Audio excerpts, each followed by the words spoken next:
Hello students, welcome to tutor classes. This is Sunil Sharma. आज सभी का मैं वंस अगेन स्वागत करता हूं कार्बन एंड इट्स कंपाउंड के पार्ट 2 में। तो गाइस, हमने कार्बन एंड इट्स कंपाउंड पे एक सेशन पहले भी ले लिया है। उसमें भी हमने कुछ स्टडी किया था कार्बन के कंपाउंड्स के बारे में, ऑर्गेनिक कंपाउंड क्या क्या होते हैं उनके बारे में स्टडी किया था। और आज का जो सेशन है उसमें हम क्या क्या स्टडी करेंगे ये जान लेते हैं पहले, फिर सेशन को आगे बढ़ाएंगे। सबसे पहले तो हम डिस्कस करेंगे कार्बन एंड इट्स कंपाउंड के जो नेचर है, different type of naming, function group को कैसे हम नेम कर सकते हैं, और आइसोमर्स क्या होते हैं, होमोलोगस सीरीज क्या होती है। और आज का जो सेशन है ये कंप्लीट स्टडी करवाएगा आपको कार्बन एंड इट्स कंपाउंड के फुल चैप्टर को हम रिवाइज कर लेंगे इस सेशन के थ्रू। तो गाइज आगे बढ़ते हैं। आगे बढ़ने से पहले मैं आपको यहाँ सजेस्ट करूंगा कि ट्यूटर क्लासेस को आप ज्वाइन कर सकते हैं। ट्यूटर क्लासेस के फेसबुक पेज पर उसको लाइक कर सकते हैं। सेकेंडली आप ज्वाइन कर सकते हैं हमारे ट्यूटर क्लासेस के, सब्सक्राइब कर सकते हैं, चैनल को ज्वाइन कर सकते हैं। यहाँ पे आते हैं क्लास 10th की हम प्रेपरेशन करवा रहे हैं ऑनलाइन। तो गाइज आप जुड़ सकते हैं और डेली आपको कुछ ना कुछ बेटर वे से लेक्चर मिल सकते हैं यहाँ पे ट्यूटर क्लासेस के चैनल पर। तो अगर आप पीडीएफ और नोट्स वगैरह डाउनलोड करना चाहते हैं तो आप ट्यूटर क्लासेस की वेबसाइट को भी विजिट कर सकते हैं। यहाँ पर भी आपको बहुत सारा स्टडी मटेरियल कंटेंट आपको अच्छा मिल जाएगा। आप वहाँ पे काफ़ी बेटर वे से अपनी फाइनल एग्जाम की प्रेपरेशन कर सकते हैं। तो आगे बढ़ते हैं आज के सेशन में। तो सबसे पहले मैं बात करूंगा टाइप्स ऑफ ऑर्गेनिक कंपाउंड की। लास्ट टाइम भी हमने पढ़ा था। जिन बच्चों ने वो वीडियो नहीं देखी तो वो वीडियो यहाँ पे डिस्क्रिप्शन में लिंक मैंने डिफाइन किया है, वहां पे क्लिक करके आप देख सकते हैं पार्ट 1 को और स्टडी कर सकते हैं कार्बन क्या है, उसकी एलोट्रोप्स क्या है और डिफरेंट ऑर्गेनिक कंपाउंड्स क्या होते हैं। ये मैंने बेटर वे से आपको डिस्कस किया था। तो students, now we will discuss about the various types of the organic compounds. तो ऑर्गेनिक कंपाउंड डिफरेंट टाइप्स के कौन कौन से हैं, यहाँ पे basically 6 types of organic compounds हैं आपके सिलेबस में। तो इन 6 टाइप के जो ऑर्गेनिक कंपाउंड है उनको बेटर वे से हम स्टडी करने की कोशिश करेंगे। फर्स्ट नंबर पर है हाइड्रोकार्बन्स। बेसिकली बात करें, यहाँ पे मैं ब्रीफ इंट्रो दे देता हूं जो हमने लास्ट टाइम भी स्टडी किया था। हाइड्रोजन और कार्बन के जितने भी कंपाउंड्स बनते हैं, ऑर्गेनिक कंपाउंड्स बनते हैं, वो सारे बनते हैं hydrocarbons. Basically 2 types of hydrocarbon हमने स्टडी किया था लास्ट टाइम भी, तो अभी मैं फिर दोबारा बता देता हूँ। हाइड्रोकार्बन बेसिकली 2 टाइप्स होते हैं। वन इज सैचुरेटेड हाइड्रोकार्बन्स, जिनको हम अल्केन भी बोलते हैं। सैचुरेटेड को हम ऐसे भी याद कर सकते हैं कि कार्बन और कार्बन में जब सिंगल बॉन्ड बनता है वो वाले कंपाउंड्स हम कह सकते हैं जिनमें कार्बन और कार्बन में सिंगल बॉन्ड है, वो अल्केन कहलाते हैं। और सेकेंडली उनको हम रिप्रेजेंट करते हैं सैचुरेटेड हाइड्रोकार्बन के साथ, नेम से हम उसको जानते हैं। सेकेंड है हाइड्रोकार्बन की जो फॉर्म है, टाइप कह सकते हैं unsaturated hydrocarbons. Unsaturated hydrocarbons basically alkenes होते हैं या अल्काइंस होते हैं। अल्कीन की बात करूं यहाँ पे तो गाइस आपने ध्यान रखना है, जो एंड आएगा नेम के एंड पे ENE, अल्कीन, यस अल्कइन। तो ऐसे ही ALKYNE, वाइन, अल्कीन और वाइन। तो अल्कीन जो होता है डबल बॉन्ड होता है कार्बन कार्बन कंपाउंड्स में, और कार्बन कार्बन कंपाउंड्स में अगर ट्रिपल बॉन्डिंग होगी तो वो बन जाएगा अल्काइन। तो अल्केन की मैंने बात की, वो सिंगल बॉन्डिंग होती है। तो ये बेसिकली हाइड्रोकार्बन्स हैं। इनके बारे में हम आगे डिटेल में और स्टडी करने जा रहे हैं, और हम स्टडी करेंगे कि कैसे इनकी नेमिंग कैसे करते हैं। नॉमेनक्लेचर में भी हम स्टडी करेंगे डिफरेंट रूल्स क्या है, किस रूल से हम कैसे नेम कर सकते हैं। मैं आपको पूरा डिटेल में आपको समझाऊंगा, एक्सप्लेन करूंगा, और मैं आपके साथ कुछ एग्जाम्पल भी यहाँ पे शेयर करूंगा। तो पहले हम सारे फंक्शन ग्रुप्स को समझ लेते हैं। जो टाइप्स ऑफ ऑर्गेनिक कंपाउंड्स बनते हैं वो कौन कौन से फंक्शन ग्रुप है। बेसिकली आपको फंक्शन ग्रुप की पहचान करनी स्टूडेंट्स आनी चाहिए, क्योंकि पहचान करना सबसे इंपॉर्टेंट है। तो यहाँ पे मैं बात कर रहा हूँ हाइड्रोकार्बन के बाद हेलो अल्केन्स की। हेलो अल्केन्स जो होते हैं हेलोजनेटेड हाइड्रोकार्बन हम कह सकते हैं, जिसमें क्लोरीन, ब्रोमीन, यस आयोडीन और फ्लोरीन, ये जो हेलोजन्स हैं ये ऐड होते हैं एक हाइड्रोजन रिमूव कर। फॉर एग्जांपल जैसे इथेन का अगर मैं फार्मूला लिखूं C2H6, तो यहाँ पे अगर मैं एक हाइड्रोजन रिमूव करूं और वहां पे फंक्शन ग्रुप हेलोजन लगा हो तो वो बन जाते हैं हेलो अल्केन्स। तो यहाँ पे बात करूंगा अगर हेलो अल्केन की C2H5, तो साथ में लग जाएगा Cl, क्लोरो लगा दिया, या ब्रोमो लगा सकते हैं, आयोडीन लगा सकते हैं, या फ्लोरीन लगा सकते हैं। तो एक हाइड्रोजन रिमूव करने के बाद जो फंक्शनल ग्रुप जुड़ने के बाद जो बनता है कंपाउंड, वो बन जाते हैं हेलो अल्केन्स। ठीक है, ये सिंगल बॉन्डिंग होती है इनमें कार्बन कार्बन में। नेक्स्ट बात करते हैं अल्कोहल की। Alcohol basically OH functional group होता है। OH functional group means again हम बात करेंगे कि जब अल्केन्स जो होते हैं उनमें सिंगल एक हाइड्रोजन रिमूव करके OH ग्रुप अगर अटैच कर दिया जाए तो वो बन जाते हैं अल्कोहल्स। तो ये हम स्टडी कर रहे हैं different type of organic compounds, उनका हम जस्ट अभी इंट्रो देख रहे हैं, उनके फॉर्मूलाज उनकी पहचान करना सीख रहे हैं। तो आगे हम इसकी डिटेल में नेमिंग वगैरह सब कुछ कैसे नेमिंग करेंगे वो हम बताऊंगा मैं अभी। ठीक है, तो आगे बढ़ते हैं एल्डिहाइड्स। अगेन एल्डिहाइड जो ग्रुप होता है वो CHO ग्रुप होता है। CHO जब भी ग्रुप एंड ऑफ हाइड्रोजन एक रिमूव करके वहां पे ऐड किया जाता है किसी भी स्ट्रक्चर में, किसी भी हाइड्रोकार्बन्स में, तो वो बन जाते हैं हमारे एल्डिहाइड्स।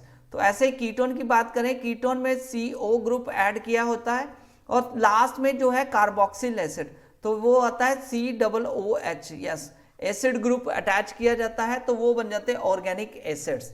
तो ये थे कुछ फंक्शनल ग्रुप्स जिनके बारे में अभी मैंने आपको बताया। तो गाइज यहाँ पे मैं एक चीज ऐड करना चाहता हूँ कि जो डिफरेंट टाइप ऑफ आपको ये फंक्शनल ग्रुप हैं ये रिड्यूस सिलेबस में नहीं है। अभी जो रिड्यूस सिलेबस आया है CBSE की तरफ से 2021 के लिए जो एग्जाम होंगे उसमें रिड्यूस सिलेबस में ये नहीं आएगा, लेकिन इसके कुछ आपको समझना पड़ेगा, इसके कुछ क्वेश्चंस आ सकते हैं, वो आप इसको स्टडी कर सकते हैं। कौन कौन से क्वेश्चंस आएंगे, किस तरह के आएंगे, इनकी प्रॉपर्टी भी कट चुकी है, वो हम स्टडी नहीं करेंगे। बाकी इनकी डिटेल जो है मैं आपको सारा समझा दूंगा। अल्कीन का जो नेमिंग है, नेमिंग ऑफ हाइड्रोकार्बन, उसमें अल्कीन की नेमिंग आपको बहुत इंपॉर्टेंट है, वो आप यहाँ पे यूज हो जाएगी, वो मैं आपको अभी समझा दूंगा। ठीक है गाइस, तो आगे बढ़ते हैं। नेक्स्ट मैं बात करता हूं कि इनकी नेमिंग हम कैसे कर सकते हैं, इनको डिफरेंट वे से हम कैसे नेम कर सकते हैं।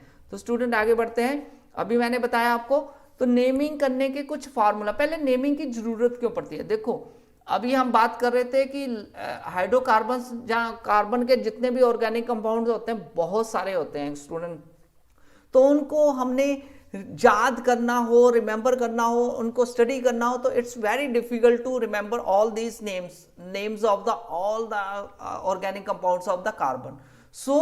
तो वहां पे एक इंटरनेशनल संस्था है जिसको हम बोलते हैं IUPAC। Yes, IUPAC।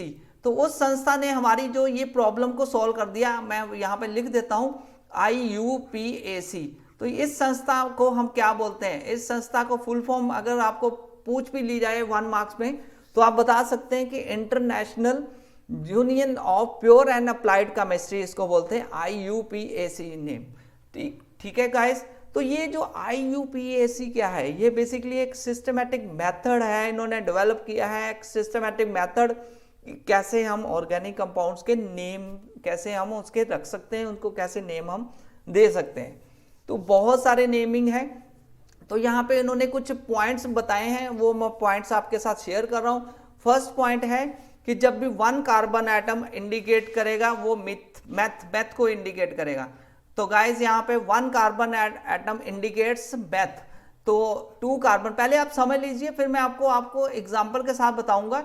ठीक है, 2 कार्बन एटम्स जो होते हैं वो इथ उसमें लगता है, 3 कार्बन एटम्स को हम राइटिंग में लिखते हैं तो प्रोप यूज करते हैं, 4 कार्बन एटम्स में हम बट या ब्यूट बोलते हैं वो यूज करते हैं, 5 कार्बन एटम्स के लिए हम पेंट यूज करते हैं, 6 के लिए हेक्स और 7 के लिए हेप्ट और 8 के लिए ऑक्ट, और ऐसे ही 9 कार्बन एटम्स के लिए नन और 10 कार्बन एटम्स के लिए डेक यूज करते हैं। तो जब भी आपने नेमिंग करनी है वो आपने कैसे करनी है वो मैं बता देता हूँ। यहाँ पे एक मैंने एग्जांपल के लिए C2H6 लिया है, तो अगर मैं बात करूँ C2H6 की, तो गाइस 2 कार्बन एटम्स हैं, तो मैंने अभी बात की कि 2 कार्बन एटम्स को हम लिखते हैं एथ।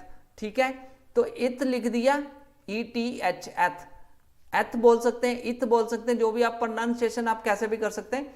तो अब कार्बन एटम्स में यहाँ पे सिंगल बॉन्डिंग है, कैसे पता लगा, क्योंकि ये अल्केन फैमिली से बिलोंग करता है। अल्केन फैमिली का जनरल फार्मूला हमने लास्ट टाइम भी स्टडी किया था, CnH2n+2, तो इस फार्मूला इस कैटेगरी को बिलोंग करता है, तो ये अल्केन फैमिली में है। तो अल्केन का जब भी नेमिंग करते हैं तो लास्ट पे हम ANE यूज करेंगे वर्ड। अगर डबल बॉन्ड होगा तो मैंने अभी बताया था ENE हम नेम के साथ ऐड कर देंगे। अगर ट्रिपल बॉन्ड आएगा तो YNE हम उसके एंड पे जोड़ देंगे। तो यहाँ पे अगर ध्यान दिया जाए C2H6 है, C2H6 मैंने यूज किया है, तो 2 कार्बन एटम्स हैं, 2 के लिए इथ और सिंगल बॉन्डिंग होने के कारण यहाँ पे एन, तो इसका नेम क्या बन गया, इथेन। तो ऐसे ही अल्केन फैमिली को आप रिप्रेजेंट कर सकते हैं। तो यहाँ पे वंस अगेन मैं बता देता हूँ, सैचुरेटेड हाइड्रोकार्बन जब भी हम यूज करेंगे तो सिंगल बॉन्ड होगा। सैचुरेटेड मैंने बताया सिंगल बॉन्ड होता है सैचुरेटेड हाइड्रोकार्बन में। तो उनके लिए सैचुरेटेड जो हाइड्रोकार्बन है स्टूडेंट्स, उसके लिए हम एन यूज करते हैं, वर्ड एट द एंड हम यूज करते हैं। सेकेंडली अनसैचुरेटेड हाइड्रोकार्बन जो आते हैं वो डबल बॉन्डिंग होती है उनमें, तो डबल बॉन्डिंग के लिए इन वर्ड यूज करेंगे।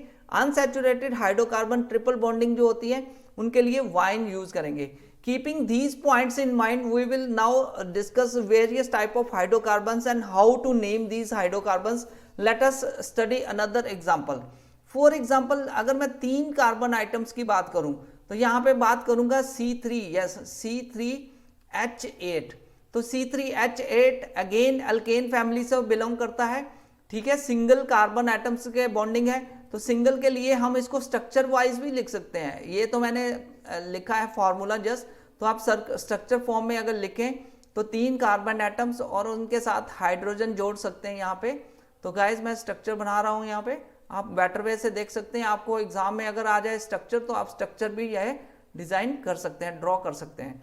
तो अब यहाँ पे है 3 कार्बन एटम्स के लिए हम यूज करते हैं प्रोप। तो प्रोप क्योंकि सिंगल बॉन्ड है तो एन लगाएंगे, तो नाम क्या बन जाएगा, प्रोप, PROP, प्रोपेन, प्रोपेन। तो प्रोपेन ये नेम आ गया, ये इसका नाम है IUPAC नेम। ऐसे ही कुछ कॉमन नेम भी होते हैं, 2 तरह की बेसिकली नेमिंग होती है, IUPAC नेम और कॉमन नेम्स। कॉमन नेम में भी प्रोपेन ही यूज किया जाता है। तो गाइज कॉमन नेम कई बार क्या होता है, जब फंक्शन ग्रुप लगेंगे तो कॉमन नेम कुछ डिफरेंट आएंगे और IUPAC नेम्स डिफरेंट आएंगे। तो देखा मैंने कैसे नेमिंग की। अभी हम एक और एग्जांपल करते हैं C4H10 की, यस एक और एग्जांपल ले लेते हैं C4H10। तो यहाँ पे 4 कार्बन एटम्स हैं, 4 कार्बन एटम्स के लिए हम यूज करते हैं ब्यूट। तो अब सिंगल बॉन्ड है यहाँ पे, क्योंकि ये जनरल फार्मूला CnH2n मैंने बात की +2 उसको बिलोंग करता है, तो AN लगेगा एंड पे, तो बन जाएगा ब्यूटेन। तो इसी तरह गाइस आप नेमिंग कर सकते हैं, कोई भी आपके सामने आ जाए, जो भी आपको फार्मूला दिया होगा नेमिंग की, आपने इसको नेम कैसे करना है, तो आपने उसको पॉसिबल वे से, बेटर वे से आपने नेमिंग करनी है। तो ऐसे गाइस कई बार आपको ये भी पूछा जाता है, यस ये चीज का ध्यान रखना है, कई बार आपको ऐसा भी पूछा जाता है कि ये जो कार्बन एटम्स हैं जो आपको कंपाउंड दिया हुआ है, इसका डिफरेंट पॉसिबल स्ट्रक्चर्स कौन कौन से होते हैं। तो फॉर एग्जांपल यहाँ हम 5 के स्ट्रक्चर्स को बात करते हैं यहाँ पे। तो गाइस एक स्ट्रक्चर देख लेते हैं यहाँ पे, यस ये तो मैंने नेमिंग बता दी। अब स्ट्रक्चर एक देख लेते हैं C5H, यस C5H12 का स्ट्रक्चर देख लेते हैं। तो इसका स्ट्रक्चर अगर देखा जाए, what are the different possible structure of this organic compound, तो तब हम क्या यूज करेंगे, पहले इसको मैंने कार्बन्स को रिप्रेजेंट करूंगा सिंपल स्ट्रेट स्ट्रक्चर में। अब नंबर ऑफ हाइड्रोजन एटम इस यहाँ पे ऐड करूंगा। तो नंबर ऑफ हाइड्रोजन एटम बड़े बेटर वे से आप ऐड कर सकते हैं। देखो गाइस, आपने एक कार्बन एटम मैंने बताया था वो 4 बॉन्डिंग उसके साथ अटैच होती है, मतलब 4 बॉन्ड्स बनाता है, क्योंकि उसकी वैलेंसी 4 है और टेट्रावेलेंट है। तो यहाँ पे एक कार्बन एटम है तो 3 हाइड्रोजन, यहाँ एक बॉन्ड तो उसने कार्बन के साथ शेयर किया, 3 और बॉन्ड बनाएगा, तो यहाँ पे 3 हाइड्रोजन ऐड हो जाएंगे। अब सेकंड कार्बन एटम की बात करें तो सेकंड कार्बन एटम जो एक तो पहले ही अटैच है कार्बन के साथ, दूसरा कार्बन के साथ वो बॉन्ड बना रहा है, तो अब इसके यहाँ पे 2 हाइड्रोजन आएंगे। अब नेक्स्ट थर्ड की बात करूं तो वहां पर भाई 2 हाइड्रोजन आ जाएंगे। ऐसे कंटिन्यू चेन बनाता जाऊंगा, तो लास्ट वाले में 3 हाइड्रोजन यहाँ पे अटैच हो जाएंगे। तो this is structure formula, yes अगर बात करूं तो दिस इज स्ट्रक्चर फॉर्मूला।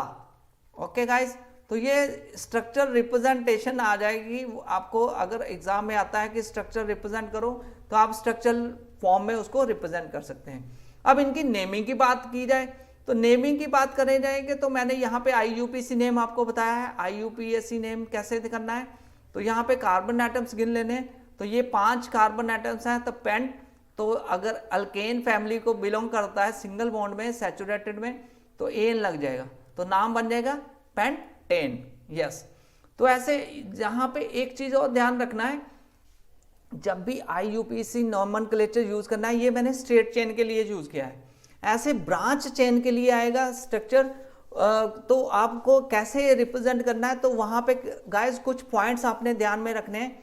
सबसे पहले तो लॉन्गेस्ट चेन यूज करनी है, longest chain of carbon atom आपने देखनी है। देखो एक मैं ब्रांच यहाँ पे अगेन बना देता हूँ इसी कार्बन एटम्स की।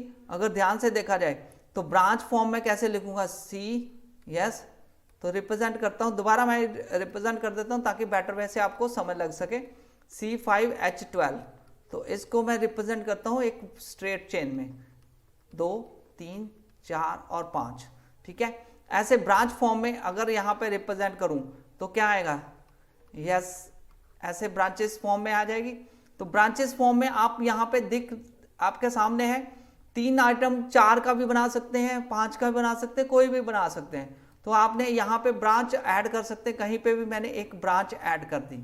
तो 5 कार्बन एटम्स हैं, यहाँ पर भी लेफ्ट साइड पे, राइट साइड पे भी 5 हैं, लेकिन जो वहां पे सेकंड जो राइट साइड पे मैंने लिखा हुआ है वो मैंने ब्रांच फॉर्म में लिखा हुआ है। तो ब्रांच फॉर्म में जब भी आपने नॉमेनक्लेचर लिखना है, यहाँ पे इसका नाम लिखो तो वो N पेंटेन बोल सकते हैं आप, या खाली पेंटेन बोल सकते हैं। IUPAC name, yes, international union of pure and applied chemistry. तो ये एक सिस्टमेटिक मेथड है जिससे हम नेमिंग करते हैं। अब मैं ब्रांच की कैसे नेमिंग करनी है वो मैं बता रहा हूँ आपको गाइस। तो इसके लिए कुछ पॉइंट्स आपको ध्यान में रखने पड़ेंगे। सबसे पहले तो हमें longest chain of carbon atoms हमने कंसिडर करनी है जब भी हमने ब्रांच फॉर्म में यूज करना है लॉन्गेस्ट चेन। तो जो कंपाउंड बनेगा then the compound is then named as the derivative of the alkane hydrocarbons. तो उसको अल्केन के फॉर्म में हमें हाइड्रोकार्बन डेरिवेटिव में हमने यूज करना है, लॉन्गेस्ट चेन यूज करनी है। और सेकेंडली द अल्कली ग्रुप हमने जो अटैच है ब्रांच में साइड चेन में, तो उसको हमने कंसिडर करना है। अगर एक कार्बन एक अल्कली ग्रुप लगा हुआ है यानी सिंगल कार्बन एटम की ब्रांच है तो उसके लिए मिथाइल ग्रुप यूज करेंगे। अगर 2 कार्बन एटम्स की ब्रांच है तो उसके लिए इथाइल यूज करेंगे। फॉर एग्जांपल यहाँ पे देखते हैं ध्यान से, तो अगर मैं बात करूं यहाँ पे तो ये एक कार्बन एटम की ब्रांच ऐड है तो ये मिथाइल ग्रुप ऐड होगा। तो राइट साइड पे अगर 2 कार्बन ऐड कर दूं तो ये बन जाएगा मेरा इथाइल। ओके, थर्ड पॉइंट, तीसरा पॉइंट आपने ध्यान में रखना है कि carbon atom of the longest chain are the number in such way that alkali group जो है get lowest number possible number. तो फॉर एग्जांपल यहाँ पे अगर मैं बात करूं राइट साइड पे नेमिंग करने की, तो अगर मैं लेफ्ट साइड पे नेम करता हूं, जो इस ब्रांच को मैं अगर नेम करना चाहूं तो लेफ्ट साइड से मैं अगर नेम करता हूं तो 1, 2, 3 एंड 4, तो ब्रांच नंबर जो ब्रांच आएगी, ये जो 2 कार्बन एटम्स की ब्रांच लगी है इथाइल ग्रुप, तो उसको नंबर मिलता है 3rd। तो अगर मैं राइट साइड से नेमिंग करूं तो 1, 2, 3 एंड 4, तो उसको मिलता है नंबर 2। तो यहां पे मैंने 3 पॉइंट बताए। थर्ड पॉइंट जो बताया अभी कि carbon atoms of the longest chain जब भी हमने कंसिडर करना है उसमें जो ब्रांच लगी है, जितने भी अल्कली ग्रुप्स लगे हैं उनको लोएस्ट पॉसिबल नंबर मिलना चाहिए, स्मॉलेस्ट। तो इसलिए कौन सा बेटर मेथड है, राइट साइड से आप नंबरिंग करनी शुरू करेंगे। ओके, तो the position of alkali group is indicate by the writing the number. तो जो पोजीशन है उसको हम नंबर बता देंगे। जैसे यहाँ पे 2 नंबर, सेकंड नंबर पे अल्कली ग्रुप लगा है तो मैं उसको 2 यूज करूंगा। ओके, तो सबसे पहले लॉन्गेस्ट चेन, फिर जो अल्कली ग्रुप लगा है उसको नंबरिंग दूंगा और वो नंबर उसके साथ मैं रिप्रेजेंट कर दूंगा। तो गाइस ध्यान से देखिए, तो अगर मैं इसको नेमिंग करूं तो ये मेरे टोटल कितने लॉन्गेस्ट चेन गिनूं तो ये 4 की चेन बनती है। तो अगर इस साइड पे चलूं तब भी 4 की चेन बनती है। तो मैं 4 की चेन की मैं क्या बोलूंगा, 4 मेरे है ब्यूट, तो ब्यूटेन बन गया मेरा नेम। और सेकेंडली सेकेंड नंबर पर मेरा कौन सा ग्रुप लगा है, अथाइल ग्रुप, तो मैं लिखूंगा 2 इथाइल ब्यूटेन। तो इस तरह आप नेम कर सकते हैं किसी भी ग्रुप को। यस, किसी भी हाइड्रोकार्बन को नेम कर सकते हैं, बहुत इजी है।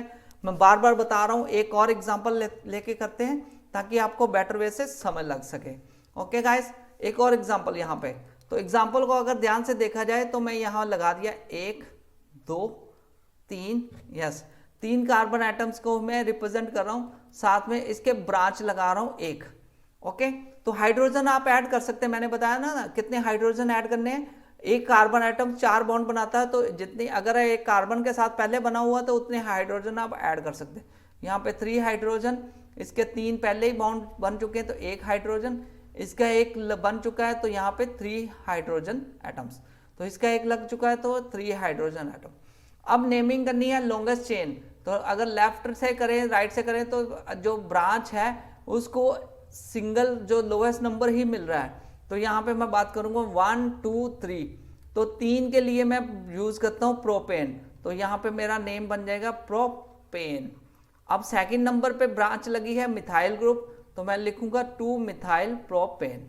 तो इस तरह आप नेमिंग कर सकते हैं किसी भी हाइड्रोकार्बन की, एक बेटर वे से नेमिंग कर सकते हैं। तो ये था कि कैसे हम नेमिंग करते हैं हाइड्रोकार्बन एटम्स की और कैसे हम उसको स्ट्रक्चर फॉर्म में लिख सकते हैं।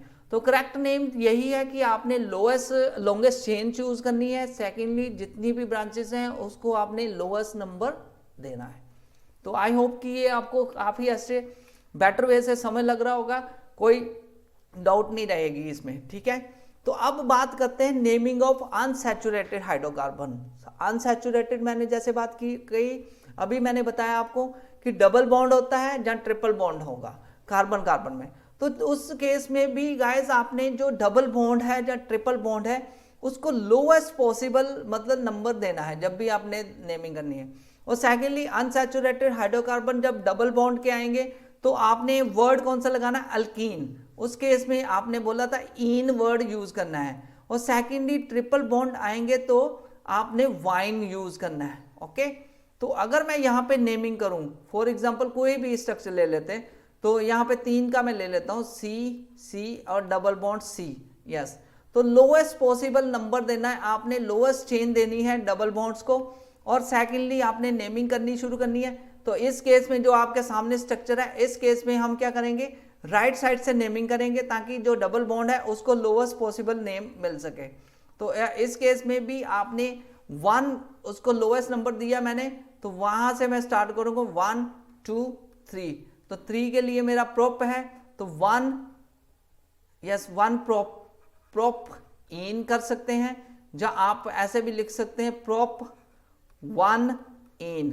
तो कोई भी आप मेथड यूज कर सकते हैं, इस तरह आप नेमिंग कर सकते हैं हाइड्रोकार्बन एटम्स की। तो ये था कि कैसे मैंने हाइड्रोकार्बन एटम्स को रिप्रेजेंट किया, उनकी नेमिंग की, क्योंकि आपके सिलेबस में डबल बॉन्ड और ट्रिपल बॉन्ड की नेमिंग है, तो इसलिए आपको इसके ऊपर प्रैक्टिस करनी पड़ेगी। बस बहुत इजी है, मेनली जनरल फार्मूला को आपने फॉलो करना है और उसी के अकॉर्डिंगली आपने नेमिंग करनी है गाइस। तो आई होप कि आपको ये इतना जो मैंने बताया आपको बड़े बेटर वे से समझ लग गया और आपने उसको बड़े बेटर वे से समझ लिया कि कैसे हमने नेमिंग करनी है हाइड्रोकार्बन एटम्स की और कैसे उनको हम डिफरेंट वे से रिप्रेजेंट कर सकते हैं स्ट्रक्चर फॉर्म में। तो गाइस आगे बढ़ते हैं, नेक्स्ट बात करते हैं नेक्स्ट इसी के टॉपिक की। यस, अब बात करते हैं आइसोमर्स। ये भी बहुत इंपॉर्टेंट टॉपिक है आपके सिलेबस में, क्योंकि ये आपको फाइनल एग्जाम में आ सकता है। आइसोमर्स क्या होते हैं? आइसोमर्स बेसिकली अगर मैं बात करूं तो वो organic compound having the name same formula. Yes, अगर उनकी बात करूं मॉलिक्यूलर फार्मूला की सेम फार्मूला होगा लेकिन डिफरेंट स्ट्रक्चर फार्मूला आएगा। यस गाइस, ध्यान देना यहाँ पे, बट डिफरेंट स्ट्रक्चर फार्मूला, और मतलब कह सकते हैं स्ट्रक्चर डिफरेंट होगा, मॉलिक्यूलर फार्मूला सेम होगा। फॉर एग्जांपल अगर मैं 3 कार्बन एटम्स की 4 कार्बन एटम्स की बात कर रहा हूं यहाँ पे, तो ये कार्बन एटम्स हैं, 4 कार्बन एटम्स हैं। तो हाइड्रोजन की बात करूं यहाँ पे कितने हाइड्रोजन, 3, यहाँ पे 2 हैं और नेक्स्ट पे 2, नेक्स्ट पे अगेन 3। तो अगर मैं बात करूं तो ये फार्मूला क्या बनता है, C4 हाइड्रोजन गिन सकते हैं, 3 2 5 2 7 और 3 10, तो हाइड्रोजन कितने बनते हैं 10, C4H10। ये एक उसका स्ट्रक्चर आ गया। अब इसी के मैं एक और मॉलिक्यूलर फार्मूला सेम है, अब इसी को मैं एक और ब्रांच फॉर्म में लिख सकता हूँ। 3 कार्बन मैंने ऐसे रिप्रेजेंट किए, एक मैंने ब्रांच फॉर्म में रिप्रेजेंट किया। तो यहाँ पे भी मैं अगर हाइड्रोजन ऐड करूँ तो हाइड्रोजन मेरे 3 और 1 यस 4 और यहाँ पे H2। तो अगर मैं बात H3, तो अगर मैं बात करूँ 3 3 6 6 3 यस 3 3 3 और 3 4 यस 4 कार्बन एटम्स और एक मैंने ब्रांच ऐड कर दी। तो इस तरह फिर मेरे सेम ही फॉर्मूला सेम बनेगा, लेकिन मैंने स्ट्रक्चर फॉर्म में डिफरेंट वे से उसको रिप्रेजेंट किया। तो ये है एक आइसोमर। ओके गाइस, तो आइसोमर्स स्ट्रेट चेन को आप डिफरेंट ब्रांचेस फॉर्म में आप रिप्रेजेंट कर सकते हैं, तो वो आपका बन जाता है यस आइसोमर्स। तो अगर यहाँ पे बात करूँ तो यहाँ पे मेरी आएगी C4H10। अब मोलिकुलर फार्मूला दिस एंड जो मैंने नीचे स्ट्रक्चर ड्रॉ किया है, दोनों का मोलिकुलर फार्मूला सेम है, लेकिन दोनों का स्ट्रक्चर डिफरेंट है। एक में स्ट्रेट चेन है, एक में ब्रांच मिथाइल ग्रुप ऐड हुआ है, लेकिन नंबर ऑफ कार्बन एटम्स 4 ही है। Hydrogen number of hydrogen atom दोनों में 10 है। तो ये बन जाते हैं आइसोमर्स। तो बात होती है आइसोमर्स कौन से होते हैं? Organic compound having same molecular formula but different structure formula और स्ट्रक्चर। तो आइसोमरिज्म जो होती है वो basically possible only with the hydrocarbon having 4 और मोर देन 4, क्योंकि तभी ब्रांच बन पाएगी ना। अगर 4 कार्बन एटम्स को मैं स्ट्रक्चर फॉर्म में रिप्रेजेंट करूंगा तभी उसका एक डिफरेंट स्ट्रक्चर बनेगा, 3 का नहीं बनेगा, क्योंकि 3 का एक स्ट्रेट चेन होती है और ब्रांच नहीं मैं ऐड कर पाऊंगा। ओके, तो ये बात ध्यान रखनी है कि जब भी 4 या 4 से ज्यादा कार्बन एटम्स आएंगे, बहुत बार एग्जाम में ये क्वेश्चन आया। क्या क्वेश्चन आया कि कार्बन एटम्स कई बार होता है कि बताया जाता है कि 3 का दिया होता है स्ट्रक्चर, 2 का दिया होता है, which is not possible in the following examples. तो वहां से आप फाइंड कर सकते हैं कि किस केस में पॉसिबल है। तो यहाँ पे 4 आपने याद रखना, मिनिमम 4 कार्बन एटम्स होंगे तभी आइसोमेरिज्म पॉसिबल होगा। ओके गाइस, तो ये मैंने बता दिया, no isomerism is possible in the methane और इथेन और प्रोपेन। तो ये मीथेन, इथेन और प्रोपेन में पॉसिबल ही नहीं है।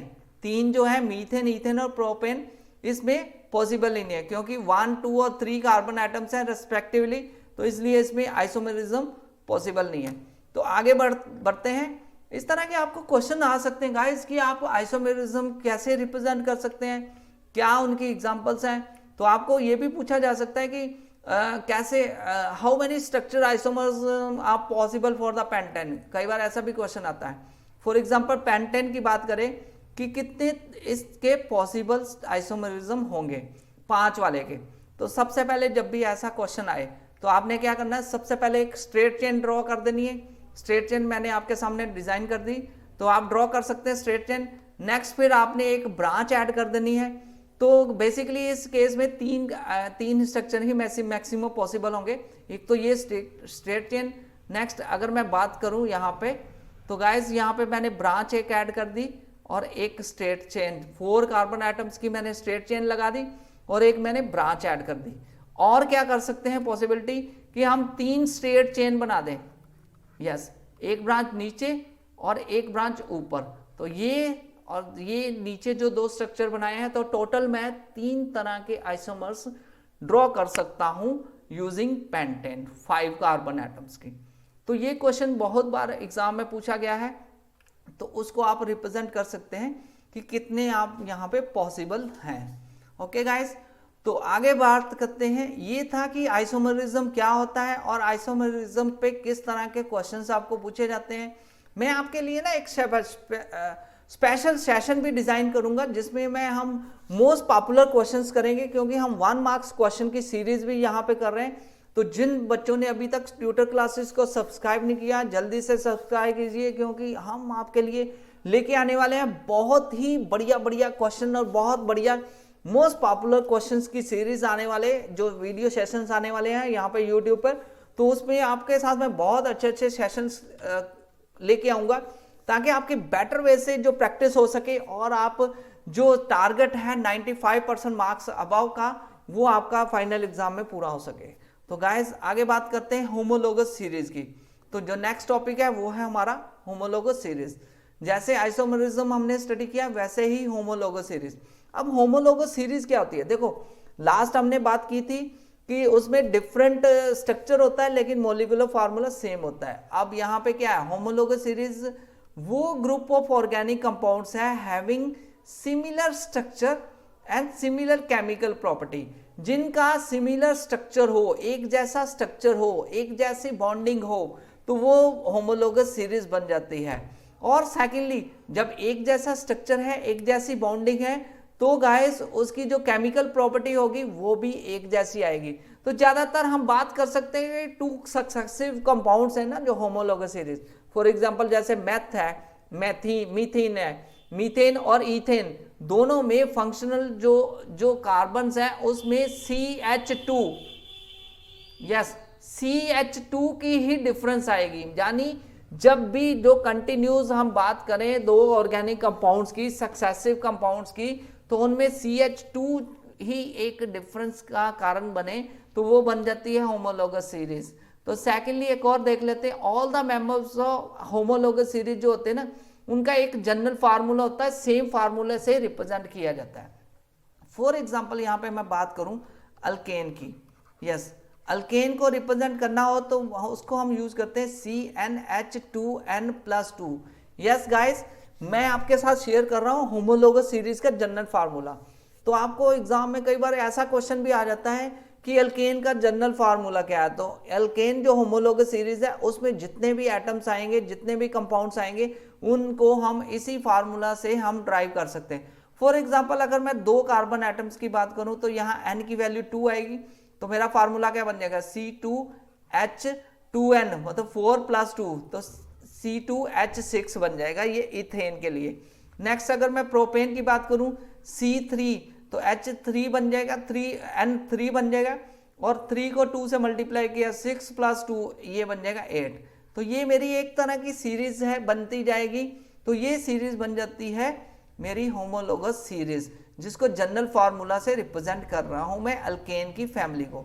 तो ऐसे ही डबल बॉन्ड, ट्रिपल बॉन्ड को भी आप रिप्रेजेंट कर सकते हैं। तो यहाँ पे मैंने बात की एनी 2 एडजेसेंट होमोलोगस सीरीज में जो है डिफर बाय 1 कार्बन एटम और 2 हाइड्रोजन कार्बन एटम। अगर मैं सेकंड और थर्ड मेंबर को मैं स्टडी करूं तो 1 कार्बन और 2 हाइड्रोजन एटम से जो डिफरेंस आ रही है होमोलोगस सीरीज ऑफ अल्केन की। तो all the compounds have homologous series show similar chemical properties. ये 2 बात ध्यान रखनी है कि एक तो उनका जनरल फॉर्मूला सेम आएगा, सेकेंडली उनकी केमिकल प्रॉपर्टीज सेम आएगी। तो members of the homologous series की बात करूं तो वो show the gradual change in their physical property, लेकिन उनकी फिजिकल प्रॉपर्टी डिफरेंट होगी क्योंकि उनका मॉलिक्यूलर फॉर्मूला, मॉलिक्यूलर मास जो डिफरेंट आ रहा है। तो गाइस ये थी होमोलोगस सीरीज। ऐसे आपको बहुत सारे क्वेश्चंस आ सकते हैं कि अल्केन की कौन सी होमोलोगस सीरीज बनती है, अल्काइन की कौन सी है, ठीक है, single bond, double bond, triple bond, तीनों का जनरल फार्मूला पूछा जा सकता है। तो अगर आपको अल्केन का फार्मूला पूछा जाए तो आप लिख सकते हैं CnH2n+2। तो ऐसे ही अल्कीन का फार्मूला पूछा जाए तो ट्रिपल बॉन्ड का पूछा जाए CnH2n-2, और अगर आपको सिंगल डबल बॉन्ड का पूछा जाए तो CnH2n। यस, ये फार्मूला आपने याद रखना है, इस पेज पे आपको क्वेश्चन आते हैं। मैं दोबारा लिख देता हूँ CnH2n+2, ये आ गया सिंगल बॉन्ड के लिए, तो CnH2n ये आ गया डबल बॉन्ड के लिए, तो तीसरा आ गया CnH2n-2, ये आ गया ट्रिपल बॉन्ड के लिए। तो गाइज ये तीनों फार्मूले याद रखने हैं अल्केन, अल्कीन और अल्काइन के लिए। तो ये जनरल होमोलोगस सीरीज के लिए फार्मूलाज हैं। तो ये मैंने अभी आपके साथ डिस्कस किया। तो पहले मैंने आपके साथ डिस्कस किया हेलो ग्रुप्स के बारे में, फिर मैंने अल्कोहल ग्रुप कैसे, कौन कौन से ग्रुप अटैच होते हैं वो मैंने बताया आपके साथ, फिर मैंने एल्डिहाइड के बारे में बात की, कीटोन के बारे में बात की, और कार्बोक्सिल एसिड के बाद मैंने आपके साथ कुछ होमोलोगस सीरीज और कुछ मैंने आपके साथ आइसोमर्स के बारे में डिस्कस किया। इसके अलावा हमने आज का सेशन जो किया उसमें हमने जो किया है नेमिंग कैसे करते हैं उसके बारे में स्टडी किया, और डिफरेंट स्ट्रक्चर्स को हमने स्टडी किया। तो गाइज आई होप कि आज को आपको सेशन काफी अच्छा लगा होगा। तो जल्दी से हिट कीजिए लाइक बटन को और सब्सक्राइब कीजिए ट्यूटर क्लासेस के इस चैनल को। फिर मिलूंगा मैं आपके साथ एक और नए सेशन में जिसमें हम डिस्कस करेंगे और बेटर वे से कुछ और नए कंसेप्ट। तो थैंक्स अ लॉट गाइज, आज के सेशन को यहीं पे हम क्लोज करते हैं, फिर मिलेंगे, टेक केयर, बाय।